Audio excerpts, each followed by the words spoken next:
Bienvenidos al canal de YouTube de Ediciones Rodio. Aquí encontrarás vídeos especializados en cada tema.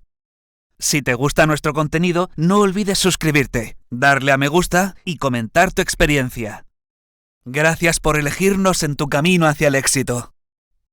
Recuerda que todos nuestros temarios también están disponibles en formato digital y papel. Para cualquier duda puedes escribirnos a info@edicionesrodio.com. Cuerpo de Maestros. Infantil. Volumen 1. Tema 7. La familia como primer agente de socialización. La transformación de la función educativa de la familia a lo largo de la historia. Expectativas familiares respecto a la educación infantil. Periodo de adaptación de los niños y niñas al centro educativo. Relaciones entre la familia y el equipo docente. Introducción. Pese a la ampliación del entorno social como consecuencia de la entrada en la escuela, la influencia familiar sigue siendo, para la mayoría de los niños, el factor básico en la determinación de su futura madurez personal. El niño no vive exclusivamente de la cultura infantil desarrollada entre sus iguales. La vida familiar representa, por un lado, el centro de comunicaciones afectivas intensas, donde se van conformando las actitudes sociales, y por otro, es también origen de cuadros normativos de conducta, mediadores entre la sociedad y el niño en colaboración con profesores y compañeros. La Ley Orgánica 2/2006, de 3 de mayo de Educación, LOE, modificada por Ley Orgánica 3/2020, de 29 de diciembre, LOMLOE, establece, con objeto de respetar la responsabilidad fundamental de las madres y padres o tutores legales en esta etapa, los centros de educación infantil cooperarán estrechamente con ellos. Art. 12,3 de LOE, modificado por Art. Único 7, LOMLOE. Durante los últimos años la familia ha experimentado unos cambios que han afectado profundamente a su estructura, a su funcionamiento y en general a los valores que vive y transmite. Valdivia C. 2007. En este tema se analiza la función socializadora de la familia y los cambios que ha experimentado, con las consecuencias que se siguen de ellos en la configuración del nuevo modelo de familia. Por otra parte, y dando respuesta al epígrafe del tema, examinaremos las expectativas familiares respecto a la educación infantil, el periodo de adaptación al centro educativo y las relaciones familia y el equipo docente. 1. La familia como primer agente de socialización. No se puede poner en duda que la familia es el contexto de crianza más importante en los primeros años de vida. En este contexto, niños y niñas aprenden las primeras habilidades, reír, hablar, jugar, y los primeros hábitos que le permitirán conquistar su autonomía y las conductas cruciales para la vida. En la vida de los niños los adultos tienen un importante papel, pero aunque importante, dicha influencia no es la decisiva. No aprenden solamente de ellos.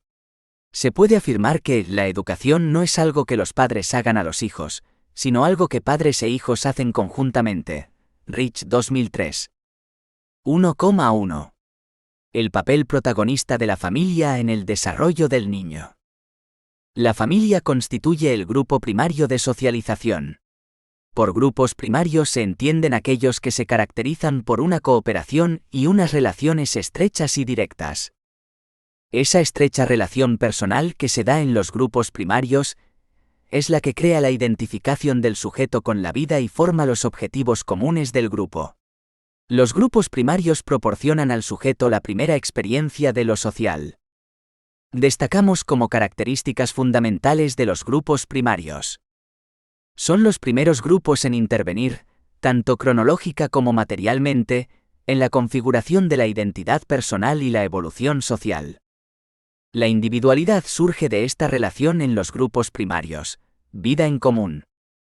Configuran la personalidad o influyen extraordinariamente en su formación. Son la clave para explicar la naturaleza social del hombre y su desarrollo. El ambiente familiar, su clima emocional, se expresa en las pautas de interacción que se establecen entre sus miembros, en sus conflictos y en el sistema de valores que regula esas pautas. Viene determinado fundamentalmente por dos variables: la situación social de la familia y la dinámica de las relaciones intrafamiliares. Por ambiente entendemos el conjunto de estímulos que tienen incidencia significativa en el desenvolvimiento del sujeto.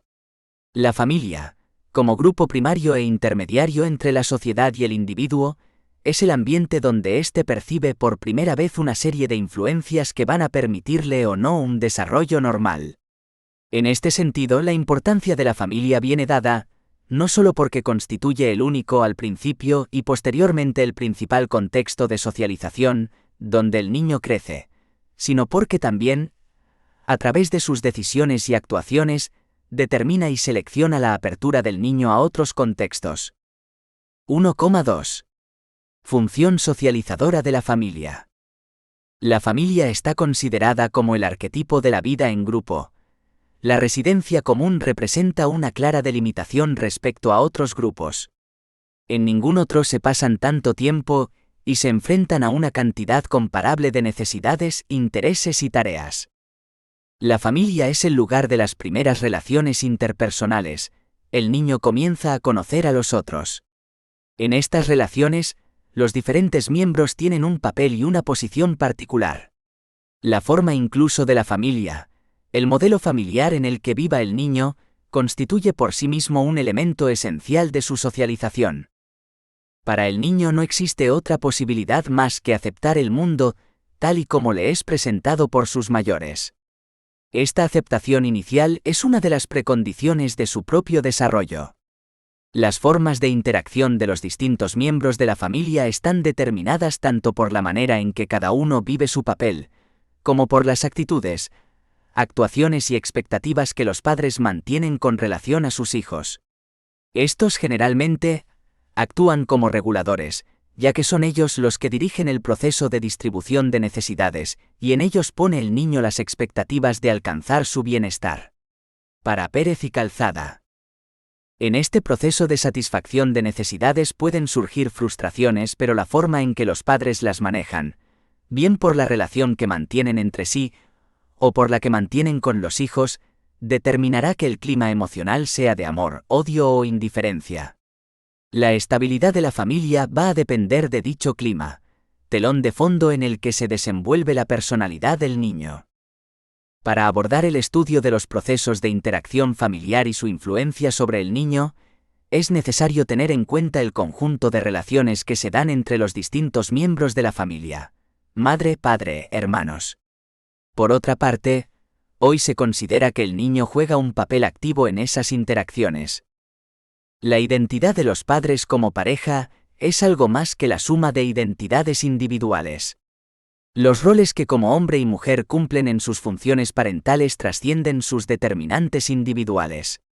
Tienen otras exigencias basadas en la cooperación, división del trabajo y reparto de autoridad en la educación de sus hijos. El proceso de socialización es básicamente una situación continua de transmisión de valores, actitudes, intereses y objetivos. Es fundamentalmente un aprendizaje. La socialización es particularmente intensa durante los primeros años de vida. El individuo adulto que surgirá más tarde dependerá en gran medida del tipo de socialización recibida y del tipo de ambiente emocional en el que haya vivido. Los conflictos de la pareja, padres, reducen la empatía y perturban la comunicación. La consecuencia inevitable es la separación emocional progresiva en las relaciones, desarrollando actitudes de indulgencia excesiva, sobreprotección ansiosa, disciplina inconsistente hacia los hijos como forma de compensar sus propios conflictos. Unas relaciones deterioradas crean un clima emocional, en el que los hijos aprenden modelos de interacción, basados en la ambivalencia y en el amor u odio hacia uno de los progenitores. En algunos casos, al perder los padres la identidad como pareja, utilizan al hijo como sustituto del vínculo sentimental entre ellos. De manera interdependiente a la dinámica de la pareja, existen otras motivaciones emocionales, específicas de cada una de las figuras parentales, que influyen en las relaciones con los hijos. Las creencias que los padres tienen acerca de la naturaleza del niño, de lo que debe ser el adulto futuro, va a influir en el clima familiar, en tanto que determinan pautas de interacción basadas en el respeto y atención a las necesidades del niño o basadas en la imposición y falta de consideración a sus propios ritmos. La importancia de la madre en el establecimiento de los vínculos de apego ya fue reseñada en el tema 4. La madre y el padre le aportan al niño experiencias diferentes. Respecto a los estilos de comportamiento de ambos y su influencia sobre el niño, se han destacado 4 dimensiones. Moreno y Cubero, 1990.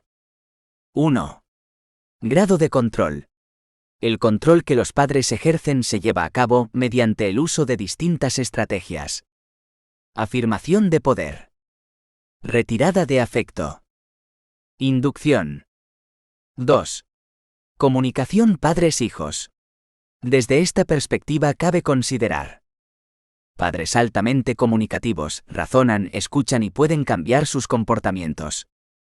Padres con bajo nivel de comunicación, no razonan, no explican las reglas o bien no acceden a las quejas y protestas. 3. Exigencias de madurez. Se consideran 2 tipos. Con alta exigencia de madurez, los presionan y animan, propician la autonomía. Con baja exigencia de madurez, subestiman sus competencias. 4. Afecto en la relación. En esta dimensión se contemplan: padres afectuosos, padres poco afectuosos. Combinando las diferentes dimensiones que hemos visto, se diferencian 3 tipos de padres en relación a sus actuaciones y prácticas educativas. A padres autoritarios, caracterizados por manifestar elevados niveles de control y de exigencias de madurez, y bajos niveles de comunicación y afecto. B. Padres permisivos. Dentro de este grupo podemos señalar los padres bajos en control, pero altos en comunicación y afecto. C. Padres democráticos. Presentan altos niveles de comunicación, afecto, control y exigencias de madurez. López Franco, 1998, habla de 4 estilos parentales: los padres simplistas, laissez-faire, desaprobadores y los padres verdaderos preparadores emocionales de sus hijos. En la actualidad, las investigaciones se han centrado en analizar la relación entre los diferentes estilos educativos parentales y el éxito o competencia académica de los hijos. Las puntuaciones más altas son obtenidas por el alumnado que considera a sus padres como democráticos. Pérez de Pablos, 2013. La dimensión de afecto por parte de los padres se ha relacionado con el bienestar psicológico y con un nivel óptimo de autoestima en los hijos. Alonso y Román, 2003.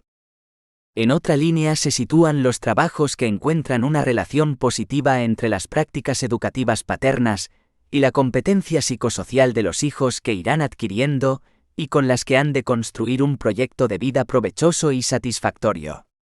El estilo democrático aparece ligado de manera evidente a consecuencias evolutivas más favorables. Otro factor importante dentro del contexto familiar son las interacciones entre hermanos. La influencia de los padres es notoria en el desarrollo de esas relaciones.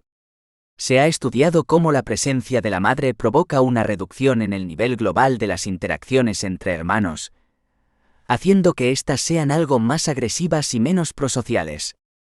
Por otra parte, las relaciones entre hermanos están afectadas por las variables de estatus, sexo, orden de nacimiento, número de hermanos.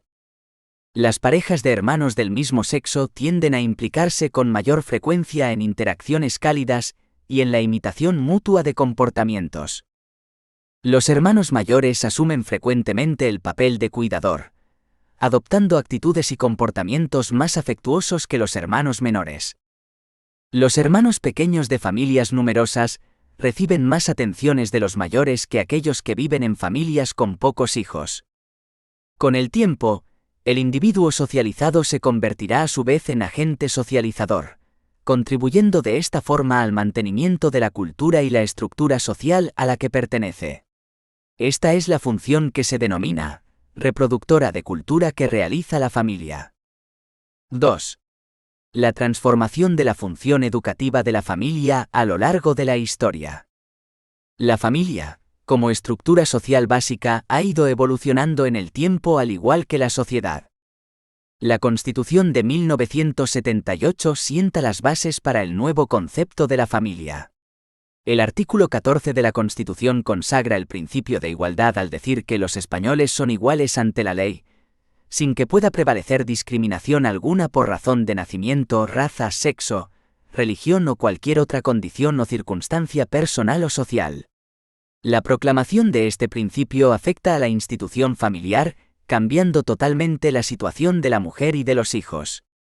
La familia ha tenido una función educativa, así como económica importante. La evolución económica de las sociedades ha llevado pareja una transformación de la estructura y función económica de la familia. La sociedad preindustrial, antes del despegue económico del siglo XVIII, estaba caracterizada por una producción para el autoconsumo, básicamente producción agraria y artesanal, con vías de comunicación rudimentarias que dificultaban la circulación de personas y mercancías. La familia, en esta sociedad, además de ser la unidad económica, era el agente socializador más determinante, con un peso importante en la educación de sus miembros. Se daba en esta época una práctica identificación de valores y normas macrosociales con las de la familia. Por otra parte, la familia no tiene un poder de influencia ilimitado e indefinido sobre el niño debido a diferentes razones. Moreno y Cubero, R. Determinadas características del niño pueden estar al menos parcialmente definidas antes del nacimiento. El niño va a verse influido por otros contextos socializadores, escuela, compañeros. La familia se ve influida por una serie de factores que condicionan su funcionamiento: situación socioeconómica de los padres, cultura, coyuntura política y económica, etc. Asimismo, la familia tiene una autonomía relativa como agente socializador, dado que está influenciada por la sociedad en la que está inserta. Las personas son inseparables del contexto social en el que viven. Las familias, donde se desarrolla en gran parte la personalidad del niño, no hacen sino reforzar y modelar el aspecto social de esta personalidad. La familia tradicional, sarramona, correspondiente a esa forma de sociedad, estaba condicionada por el tipo de economía imperante, que exigía una estricta jerarquía, disciplina y unión, merced a las cuales se preservaban los escasos recursos y se conservaban las tradiciones. Este tipo de familia tenía una composición muy numerosa. En ella convivían generalmente 3 generaciones. La educación de los hijos atiende a fines utilitarios y su incorporación al trabajo se produce rápidamente. Como vimos en el tema anterior, la infancia no tenía un auténtico significado como etapa específica. El proceso de industrialización, iniciado en los albores del siglo XVIII en Inglaterra y extendido después a Europa, incide particularmente en la función educativa de la familia. Entre sus repercusiones en la familia destaca la pérdida de exclusividad que hasta entonces ésta tenía como agente socializador, y el surgimiento de nuevos grupos, escuela, fábrica, empresa, que van a compartir la tarea de socializar. La familia no será ya el único punto de referencia. El Estado invade funciones que tradicionalmente se realizaban en el hogar. Paralelamente a este desarrollo, tiene lugar un considerable progreso de los medios de comunicación, que hacen también diversificar los conceptos de valor, generados por la influencia de culturas diferentes. Una de las consecuencias más evidentes de este desarrollo social y económico es la incorporación de la mujer al trabajo y su repercusión en el seno familiar. Los roles paterno y materno establecidos, basados en el papel del padre como trabajador y sustentador de la familia, se transforman en una situación de corresponsabilidad, lo cual produce cambios en la autoridad familiar. Estamos viviendo una integración de los roles materno y paterno que antes no existía. A las características antes aludidas habría que añadir, en los últimos tiempos, otras como la emancipación económica de la mujer, que ya no se ve obligada a contraer matrimonio o a depender de la familia para su subsistencia, la desacralización de la vida social, con el cambio que impone de normas morales respecto a las relaciones sexuales y la perdurabilidad del matrimonio, el retraso en contraer matrimonio, la difusión de los anticonceptivos. Todos estos factores han tenido consecuencias directas sobre la limitación del número de hijos, las separaciones matrimoniales y el emparejamiento sin vínculo matrimonial. La pluralidad de la sociedad se pone de manifiesto en los distintos modelos de familia que actualmente aparecen. Existen muchas clasificaciones sobre los modelos de familia. Siguiendo a Aguado 2010, hemos optado por una clasificación abierta, pues la realidad familiar es diversa y dinámica. 1. Familias extensas o complejas. 2. Familia conyugal o nuclear funcional. 3. Familias monoparentales. 4. Parejas cohabitantes o uniones de hecho. 5. Parejas sin hijos. 6. Hogares unipersonales. 7. Familias reconstituidas o mixtas. 8. Familias adoptivas. 9. Familias de acogida o familias canguro. 10. Familias homoparentales, constituidas por personas del mismo sexo. 11. Familias cuyos hijos nacen por técnicas de reproducción asistida. 12. Familias por subrogación. 13. Diversidad familiar que caracteriza a la población inmigrante. Ante esta diversidad podemos afirmar que existen tantos tipos de familia como identidades culturales.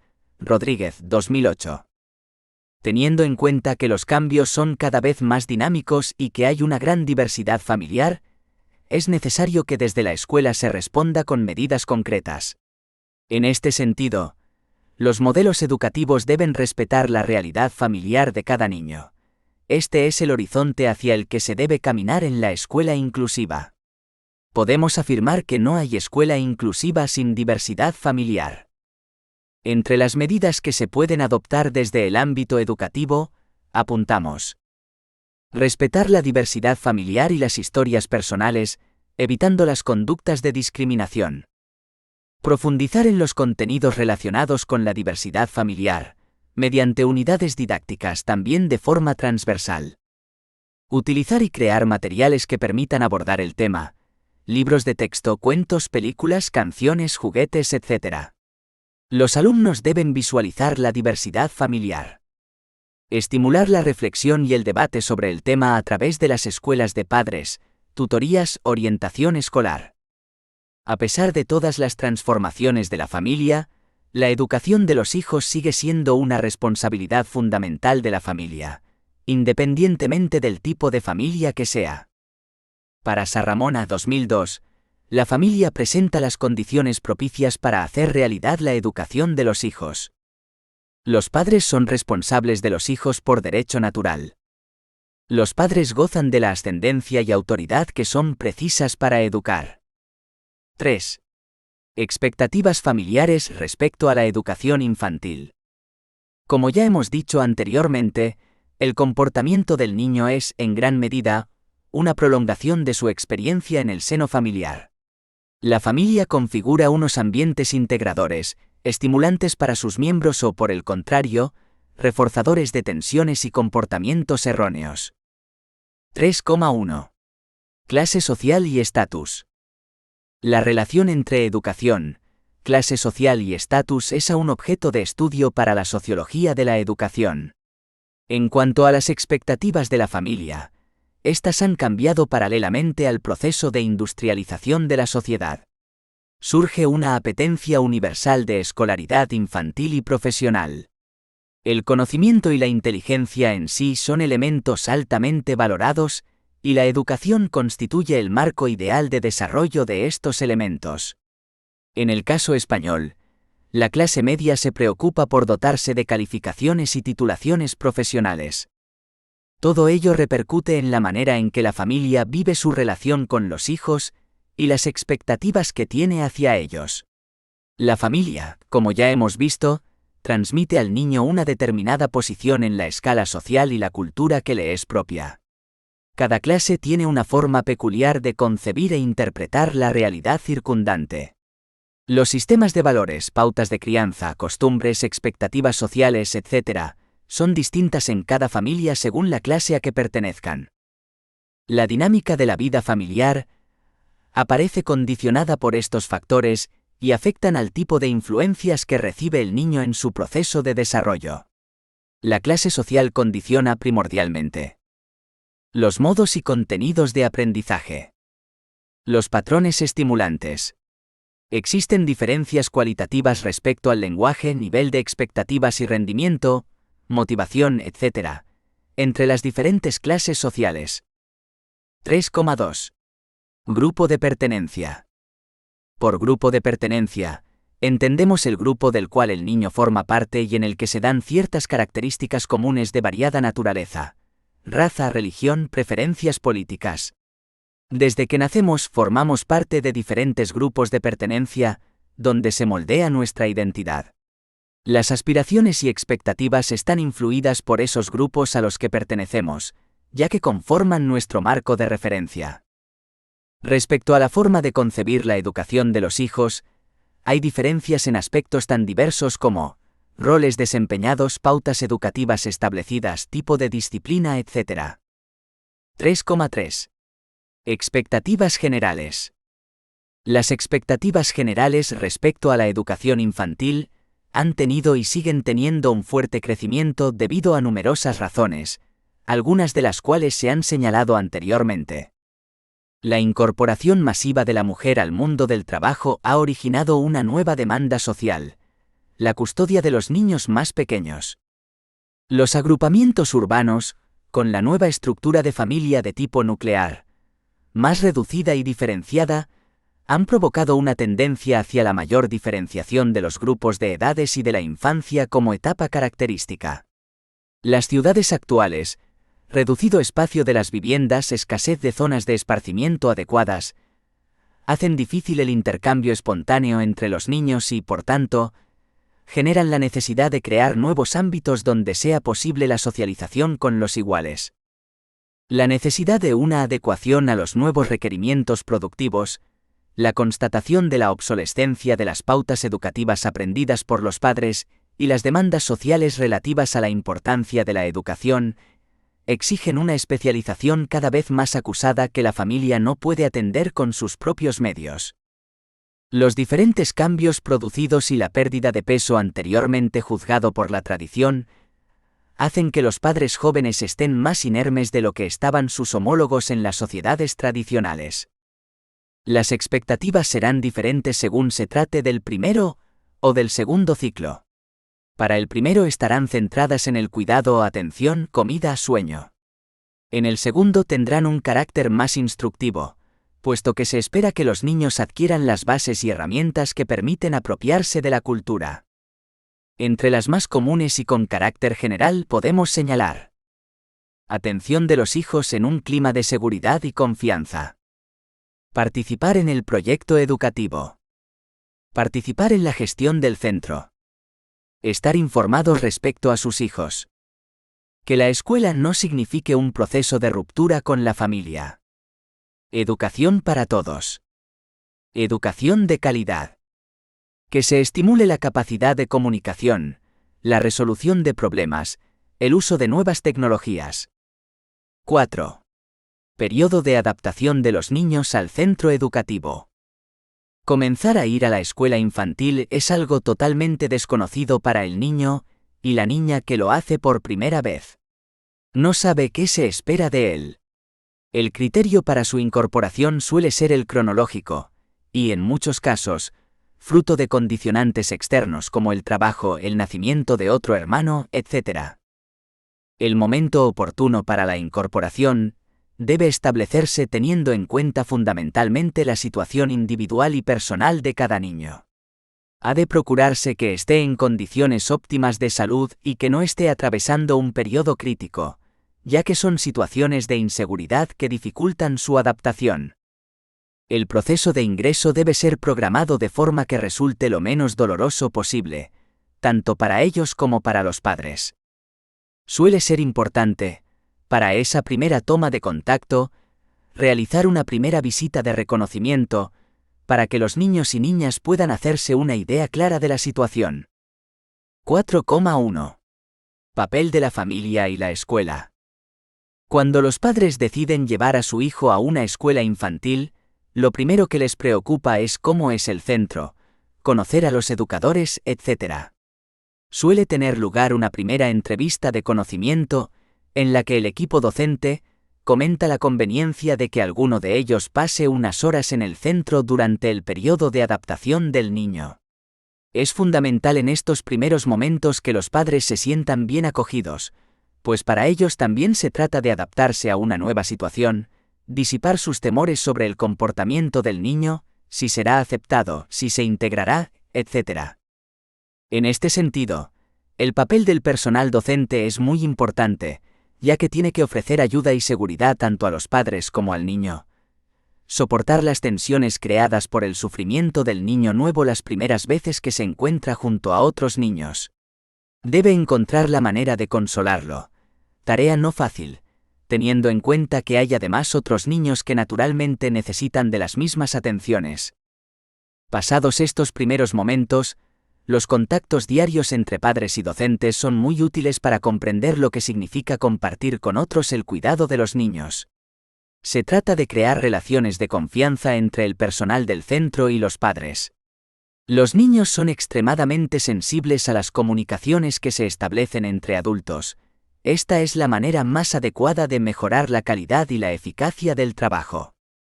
En este sentido, sería deseable, aunque las condiciones de tiempo lo dificulten, realizar reuniones periódicas para dialogar sobre problemas cuya solución requiere la colaboración y el apoyo de ambas partes. En todas las etapas, pero especialmente en los ciclos de educación infantil, la interacción familia-escuela es esencial. Una estrecha cooperación es indispensable, sobre todo en estos primeros momentos del periodo de adaptación, para que los mensajes y valores que reciba el niño no sean contradictorios, ya que de lo contrario se puede provocar confusión y acentuar los problemas de adaptación. Se dan muchos casos, y es objeto de estudio en psicología, el hecho de que los niños tengan un objeto del que nunca se separen, pertenencia que es de importancia vital para ellos. Este fenómeno, llamado objeto transaccional, es utilizado por el niño para reducir la ansiedad, y tiene un carácter de acercamiento a su hogar, a lo conocido. Suele producirse entre los 6 y 12 meses, aunque su valor puede permanecer más tiempo. En las escuelas infantiles se puede observar cómo algunos niños traen un muñeco o cualquier otro objeto de estas características y lo hacen participar en las actividades. Conviene tener en cuenta este hecho por la connotación de seguridad psicológica que conlleva para el niño. 4,2. Problemas más frecuentes. El periodo de adaptación es el tiempo que se emplea para que el niño o la niña se habitúe a la separación de la figura de apego. La adaptación del niño a la escuela ha de entenderse no solo como la adquisición de las rutinas establecidas, sino también como su integración social y afectiva, con sus compañeros, con el profesor. Los conflictos son variados tanto como lo son los estilos de cada niño. Algunos son agresivos al principio, pero enseguida lo superan. Otros son más inhibidos y tardan más en adaptarse. Están también los que presentan un aspecto pacífico al principio y reaccionan posteriormente. Son previsibles alteraciones del comportamiento como nerviosismo, pérdida de apetito o lloros, durante los primeros días. Pero cuando el niño entra en la escuela de forma conflictiva, por una mala superación del periodo de adaptación o por las características propias del niño, se pueden dar conductas más problemáticas como vómitos, diarreas, fiebre, regresiones en hábitos ya adquiridos, etc. A nivel psicológico, los niños pueden presentar cuadros de ansiedad de separación con sentimientos de abandono, celos de los hermanos o compañeros, conductas de retraimiento, desmotivación o inactividad. 4,3. Planificación del periodo de adaptación. La educación infantil plantea entre sus objetivos hacer que los niños se sientan miembros de los grupos a los que pertenece, familia, escuela, compañeros. Apreciar y establecer vínculos fluidos de relación con sus iguales y los adultos con quienes conviven. Fomentar y educar en la convivencia social. Promover el respeto a la variedad y la pluralidad como fuente de enriquecimiento. Por todo ello, la escuela se siente obligada a planificar su tarea docente, contemplando todos estos aspectos en su currículo. El plan de adaptación no puede ser único, como no lo son los niños que ingresan en la escuela, pero pueden establecerse unas líneas comunes a todo el proceso.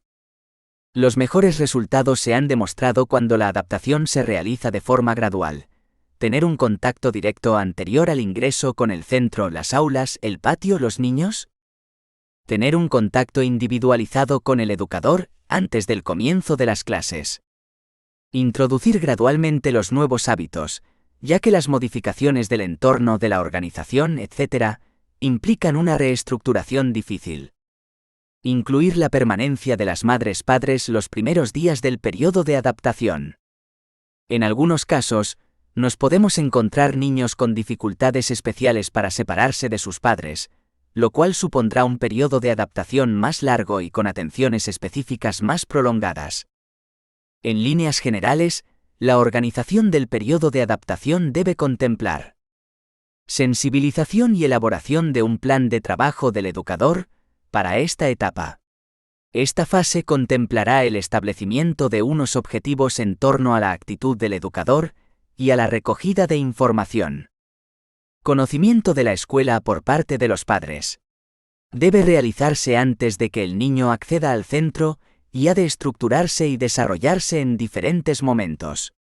Implicará la realización de entrevistas, comentarios sobre las normas generales, conocimiento del local y del aula donde estará su hijo, etc. Evaluación y posible replanteamiento e informes a los padres. 5. Relaciones entre la familia y el equipo docente. Si bien la familia y la escuela son dos ámbitos educativos distintos, tanto por su naturaleza, organización, formas de intervención, etc., se plantean un objetivo común, la educación de las niñas y niños, así como el desarrollo de todas sus potencialidades. La actual normativa, en distintos momentos, hace alusión a esta relación. Veamos lo más significativo. La LOE, al referirse a las funciones del profesorado, art. 12, establece c. La tutoría de los alumnos, la dirección y la orientación de su aprendizaje y el apoyo en su proceso educativo, en colaboración con las familias. H. La información periódica a las familias sobre el proceso de aprendizaje de sus hijos así como la orientación para su cooperación en el mismo. La LOMLOE señala entre los derechos de los padres, el estar informados sobre el progreso del aprendizaje, integración socioeducativa de sus hijos e hijas, participar en su proceso de enseñanza y aprendizaje, a participar en la organización, funcionamiento, gobierno y evaluación de los centros, disposición final primera. El Real Decreto 95/2022, de 1 de febrero, por el que se establece la ordenación y las enseñanzas mínimas de la educación infantil, art. 12, dispone que los padres, las madres, los tutores y las tutoras legales deberán participar y apoyar la evolución del proceso educativo de sus hijos, hijas, tutelados o tuteladas, así como conocer las decisiones relativas a la evaluación y colaborar en las medidas que adopten los centros para facilitar su progreso educativo. Para que la labor educativa que comparten familia y escuela se realice correctamente, la comunicación y coordinación entre padres y maestros es de gran importancia. Por este motivo, una de las tareas que compete al profesor y al equipo educativo del que forma parte, consiste en determinar los cauces y formas de participación de los padres en el centro de educación infantil. Mediante la participación, la familia y el maestro tratan de guiar y facilitar primero la incorporación y posteriormente una adecuada adaptación del niño al centro. En un primer contacto, generalmente en la entrevista inicial, padres y educadores sentarán las bases de la futura relación. Se conocerán y establecerán el clima de confianza mutua indispensable para que la comunicación entre ellos resulte fluida. Además, el docente tendrá las primeras referencias del niño y niña al que van a recibir. Recabarán datos, opiniones, comentarios que servirán para mejorar el proceso. Los padres y madres, a su vez, conocerán el centro, su espacio físico, los recursos disponibles, las necesidades y obligaciones, las líneas del proyecto educativo. En contactos posteriores se analizará la evolución del niño y la niña en todos los aspectos, se comentarán y evaluarán las nuevas adquisiciones, las dificultades y los progresos. La familia aporta una primordial información, siempre necesaria tanto sobre aspectos ligados al cuidado del niño, alimentación, hábitos de sueño, estado de salud, como sobre la generalización de los aprendizajes que se dan en el centro de educación infantil. Pero es también en este centro donde se aplican los logros y avances, los nuevos hábitos y las nuevas conquistas que tienen su origen en el núcleo familiar. En ambos casos, el intercambio de puntos de vista y la evaluación conjunta y razonada del proceso proporcionarán nuevos elementos que permitan modificarlo, reconducirlo o perfilarlo. Es muy importante que los padres sientan seguridad y tengan confianza respecto al centro. Para que ello sea posible, los padres deben percibir que sus hijos son objeto de atención y observación particular por parte de los educadores. Cuando estos comentan con los padres los progresos del niño, sus adquisiciones, sus actividades preferidas, etc., les transmiten la seguridad de que su hijo está siendo adecuadamente educado y estimulado. Por otro lado, cuando los padres informan a los docentes de la situación del niño en un momento determinado, de alguna necesidad específica que debe ser satisfecha, o de algún aspecto concreto que deba ser tenido en cuenta, están permitiendo a los docentes conocer mejor al niño y, por tanto, organizar mejor su trabajo educativo. Además de este continuo contacto, los padres podrán poner a disposición del centro sus experiencias y recursos en distintos aspectos. Conviene, sin embargo, que esta participación esté convenientemente organizada, de forma que no constituya, en ningún caso, un entorpecimiento a la labor educativa. Lo importante es que la presencia de los padres y madres no pueda asimilarse a un episodio puramente anecdótico y formal, y que de ella se deriven beneficios para el proceso de desarrollo y educación del niño. 5,1. Modalidades que puede adoptar la participación. A. Tutorías de madres-padres. Comunicación fluida y personal con las familias. Seguimiento positivo del mismo. Conocimiento mutuo. B. Asamblea de madres-padres. Información sobre el proyecto educativo que se desarrolla en el centro aula. Seguimiento del desarrollo educativo de los alumnos. Propuesta de actividades específicas. Organización de la participación de las familias en el aula. Análisis de problemas generales. C. Colaboración de madres-padres en el aula. Colaboración en talleres monográficos. Colaboración en actividades cotidianas del aula. Colaboración en la gestión económica del aula. D. Escuela de madres-padres. Formación en temas educativos de interés para padres y madres. Por otra parte, debemos señalar que las nuevas tecnologías han abierto un nuevo campo de comunicación y participación en la escuela infantil. Desde las páginas web que disponen los centros educativos, se posibilita el que las familias puedan acceder a información relacionada con el proyecto educativo, la normativa, actividades programadas. El uso de correos electrónicos facilita mucho las tareas de comunicación. Las distintas normativas se refieren a la necesidad de que las administraciones desarrollen nuevos canales de comunicación electrónica con las familias. En este sentido, las consejerías de educación disponen de plataformas digitales para el intercambio de información. Al respecto de las nuevas tecnologías, conviene apuntar el efecto que han tenido en el sistema educativo durante la crisis sanitaria causada por la COVID-19. La realidad es que en la pandemia se han puesto de relieve las grandes ventajas de las nuevas tecnologías que permiten seguir con la educación a distancia, pero también se ha evidenciado la vulnerabilidad de muchas familias. La vinculación de los docentes con las madres y padres de sus alumnos se pueden resumir en los siguientes puntos. Contribuir al establecimiento de relaciones fluidas que faciliten la conexión entre el centro escolar y las familias. Implicar a los padres en actividades de apoyo al aprendizaje y orientación de sus hijos. Informar y ser informado por los padres de todos aquellos asuntos que afecten a la educación de sus alumnos. Dichas funciones pueden llevarse a cabo mediante las siguientes tareas. Reunir a los padres al comienzo del curso para informarles acerca de las horas de visita, el horario de los alumnos, la composición del equipo educativo, el calendario de evaluaciones, las normas sobre el control de asistencia.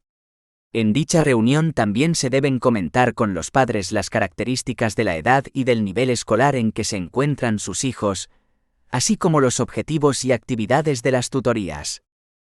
Conseguir la colaboración de los padres en relación con el trabajo personal de sus hijos.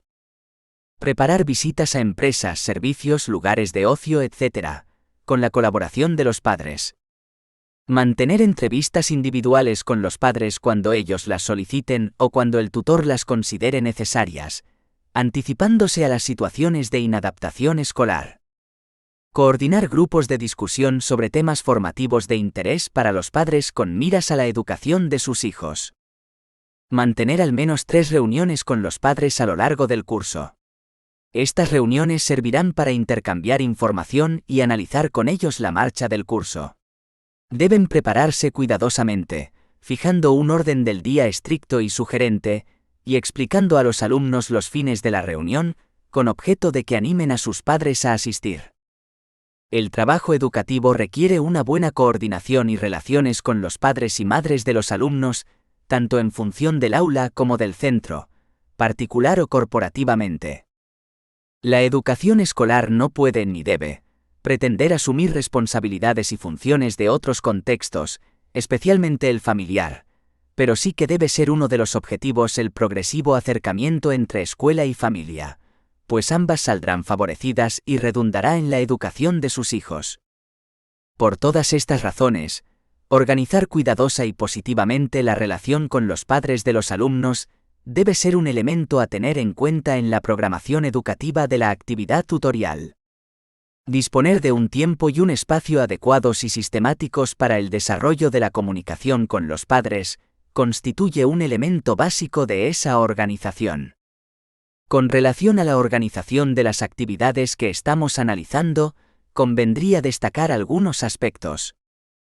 Conviene animar a los padres a que progresivamente acudan de forma voluntaria y periódica a las citas para informarse o consultar sobre la marcha de sus hijos, comunicar dudas, problemas, deseos, proyectos, etc. Esto dependerá también del tono y el clima que se cree. Hay que evitar que la entrevista con los padres gire exclusivamente alrededor de la existencia de problemas. Para contrarrestar esta tendencia, podría ser interesante citarlos y mantener con ellos un discurso positivo sobre sus hijos y sobre su función como padres en lo referente a su formación. Esto podrá hacerse de forma sistemática, por ejemplo, citando periódicamente a todos los padres de un aula para conocimiento mutuo, en los inicios del trabajo de un profesor con un ciclo o para informarles de su evaluación. Se debe procurar que las entrevistas estén organizadas internamente, es decir, se deben apoyar en un cuestionario, explícito o no, estructurador de los objetivos que se persiguen. Así, aunque el desarrollo de la conversación pueda adquirir aspectos informales, responderá a un contenido relevante y previamente planificado por el profesor en sus líneas generales, que intentará mantener siempre una actitud positiva hacia los niños, destacando sus logros y capacidades más que sus problemas o dificultades. Firme, en cuanto a la defensa de concepciones y estrategias acordes con los planteamientos de base, aunque en disposición de explicarlos para que sean comprendidos. Respetuosa y cordial, teniendo presente la importancia de establecer una corriente de comunicación adecuada con los padres. Como conclusión podemos decir que, si en el pasado la educación de los niños correspondía a la familia, en la actualidad se hace necesaria la colaboración de instituciones que participen con las familias en el proceso educativo de los más pequeños. La educación infantil supone una importante contribución al desarrollo y al aprendizaje de los niños. Para conseguirlo organiza actividades, recursos.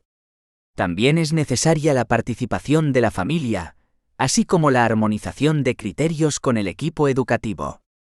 Un adecuado desarrollo de las posibilidades del niño deberá contar, en este sentido, con el establecimiento de fluidos canales de comunicación que garanticen la coherencia del proceso educativo en los distintos ámbitos familiar y escolar, en los que transcurre la vida de niños y niñas. 1. La familia como primer agente de socialización. Papel, protagonista en el desarrollo del niño. Características de los grupos primarios. Son los primeros grupos en intervenir. La individualidad surge de esta relación, configuran la personalidad, son la clave para explicar la naturaleza social. Razones que fundamentan su protagonismo, garantizan la supervivencia, se adquieren aprendizajes básicos. Función socializadora de la familia. Concepto de socialización. El proceso de socialización es básicamente una situación de transmisión de valores, actitudes, intereses y objetivos. Factores de los que depende. Relaciones entre los padres. Relaciones padres e hijos. Relaciones entre hermanos. Estilos de comportamiento donde se destacan 4 dimensiones: grado de control, comunicación padres-hijos, exigencias de madurez y afecto en la relación. La combinación de ellos da lugar a 3 tipos de padres: autoritarios, permisivos y democráticos. 2. La transformación de la función educativa de la familia a lo largo de la historia. Sociedad preindustrial, características. Sociedad caracterizada por una producción para el consumo. Familia como unidad económica y agente de socialización. Familia jerárquica y autoritaria. La infancia no tiene significado como etapa. Sociedad industrial, características. Incorporación de la mujer al trabajo. Cambios en la autoridad familiar. Inicia la emancipación de la mujer. Asistencia del niño a la escuela. Sociedad actual, características. Emancipación de la mujer. Nuevas familias combinadas con una sola figura. Mayores expectativas con respecto a la educación. Más comunicación entre los padres. 3. Expectativas familiares respecto a la educación infantil. Expectativas. Las expectativas están condicionadas por la clase social, estatus y grupos de pertenencia. A medida que la sociedad evoluciona, aumentan las expectativas.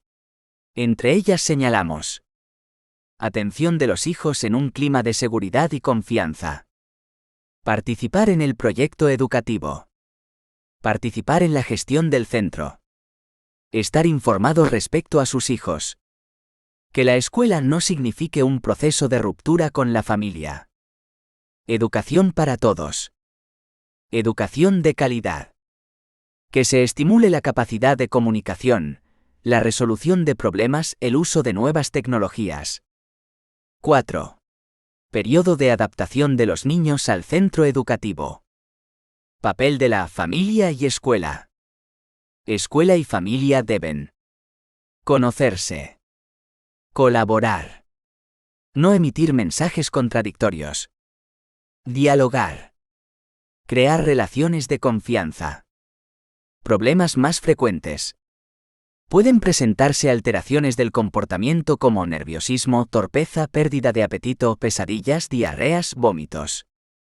Planificación del periodo de adaptación. Líneas generales de actuación. Sensibilización y elaboración de un plan de trabajo. Programar el contacto individualizado.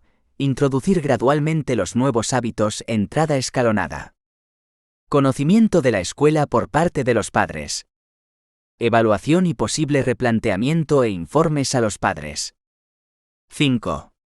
Relaciones entre la familia y equipo docente. Familia-equipo docente. Funciones. Contribuir al establecimiento de relaciones fluidas. Implicar a los padres en actividades de apoyo al aprendizaje y orientación. Informar y ser informado por los padres de todos aquellos asuntos que afecten a la educación. Modalidades que adoptan las relaciones. Tutorías de padres-madres. Asamblea de padres-madres. Colaboración de padres-madres en el aula. Escuela de padres-madres. Tareas que favorecen las relaciones. Reunir a los padres. Preparar visitas a empresas, servicios, lugares de ocio. Coordinar grupos de discusión sobre temas. Aguado y Iribarren. L. Escuela Inclusiva y Diversidad de Modelos Familiares. Revista Iberoamericana de Educación. Volum 53 N Extra 6 2010. Consultado en https://dialnet.unirioja.es/servlet/revista signo de cierre de interrogación código igual 7466. Alonso García, J. y Román Sánchez, JM Educación Familiar y Autoconcepto en Niños Pequeños. Editorial Pirámide. Madrid 2003. Benso Calvo C. Familia y Escuela, el reto de educar en el siglo XXI. Concello de Ourense. Concellería de Educación. Ourense, 2007. Carrobles J.A. y Pérez Parey J. Escuela de Padres. Guía práctica para evitar problemas de conducta y mejorar el desarrollo infantil. Pirámide. Madrid, 2008. Díez Navarro, M.C. Los pendientes de la maestra o cómo piensa una maestra en los niños, las escuelas, las familias y la sociedad de hoy. Grao. Barcelona, 2011. Xiaoping Chuan. La comunicación entre el centro educativo y las familias, entrevistas, reuniones e Internet. EUNSA. Pamplona, 2005. Inchausti Gabilondo M.J. La entrevista construir la relación con las familias 0 a 6. Grao. Barcelona, 2014. Iturbe Gavicagoseascoa Xavier, Coeducar en la escuela infantil. Wolters Kluwer España. Madrid, 2015. Lebrero Baena, M. Paz, especialización del profesorado en educación infantil 0 a 6 años. UNED. Madrid, 2009. Méndez Zaballo L. y Ruiz J.M. La tutoría en educación infantil. Wolters Kluwer España. Madrid, 2010. Moreno M. y Cubero R. Relaciones sociales, familia, escuela, compañeros. Años preescolares en Desarrollo Psicológico y Educación y Psicología Evolutiva. Alianza. Madrid, 2004. Pérez de Pablo. S. El papel de los padres en el éxito escolar de los hijos. Santillana, Madrid, 2003. Rodrigo M. J. y Palacios J. Familia y Desarrollo Humano. Alianza. Madrid, 2000. Rodríguez Nora. Educar desde el locutorio. Plataforma Editorial. Barcelona, 2008. Valdivia C. Estilos educativos en la educación familiar. Miscelánea Comillas, Revista de Ciencias Humanas y Sociales. N126 2007. Consultado en https://dialnet.unirioja.es/servlet/artículo. Legislación. Ley Orgánica 2/2006 de 3 de mayo de Educación, BOE N 106 de 4 de mayo de 2006. Ley Orgánica 3/2020 de 29 de diciembre por la que se modifica la Ley Orgánica 2/2006 de 3 de mayo de Educación, BOE N 340 de 30 de diciembre de 2020. Real Decreto 95/2022, de 1 de febrero por el que se establece la ordenación y las enseñanzas mínimas de la educación infantil, BOE N 28 de 2 de febrero de 2022.